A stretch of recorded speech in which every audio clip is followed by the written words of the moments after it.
వీడేంట్రా గిట్లున్నాడు, ఈ గ్యాంగే వేసుకొని తీస్తున్నారేంట్రా వీడియో అనుకుంటున్నారా? లేదండి, మీరు యూట్యూబ్ ఛానల్ అనేది స్టార్ట్ చేసిన వాళ్ళకి అందరికీ మీకు మీరు ఎట్లా చూస్తారంటే, ప్రతి వీడియో వీళ్ళు మంచిగా అందంగా ఉన్నాడా, బట్టలు మంచిగా వేసుకున్నాడు చూద్దాం అనిపిస్తుంది. మా సొంటలను చూడబుద్ధి కాదండి. ఎందుకంటే ఈడవాళ్ళు చూస్తారని ఈ అమ్మాయి వీని కాడ ఏముంటుంది టాలెంట్, ఏం చెప్తారా అని అనుకుంటారు.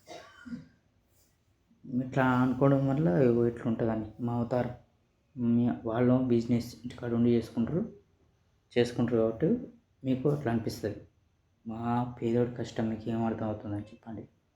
మా పేదోడి కష్టం మీకు అర్థమవుతుందా? అర్థం కదండి. మీరు సపోర్ట్ చేయరు. ఏంటంటే డబ్బు ఉన్నోళ్ళు మనీతోనే విలువ. అందుకని మమ్మల్ని సపోర్ట్ చేయరు మీరు. వాళ్ళకైతే సపోర్ట్ చేస్తారు, వ్యూస్ మాత్రం మస్తు వస్తాయి, సబ్స్క్రైబర్లు పెరుగుతారు, మనీ కూడా ఎర్నింగ్ చేసుకుంటారు. మా సొంటలు చేరండి మీరు. ఈ వీని బతుకు ఏం బతుకు అంటారు. మా ఉడ్డరి బతుకులే ఇట్లుంటాయండి. మాది కష్టపడి పని చేస్తాం. వాళ్ళు ఇంట్లో కూర్చొని తింటారు. వాళ్ళ కష్టం వాళ్ళది, మా కష్టం మాది.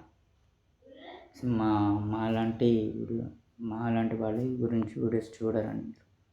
ఏంటి స్కిప్ చేసుడే, ఊరికే పైకి కిందికి స్కిప్ చేసుడే. మరి మ్యాటర్ ఏమున్నది, ఏం చెప్తున్నారు అని తెలుసుకోండి అని మీకు ఉండదండి. ఓకే, మీరు ఈ ఛానల్ కనుక మీకు ఏమైనా మీకు అర్థం కాకపోతే క్షమించండి. నేనైతే చెప్పిన ఓకే, మా పేదోడి గురించి అని ఒక్కసారి నా అవతారం చూసాను, మీరు సబ్స్క్రైబ్ చేసుకోండి. Okay, bye.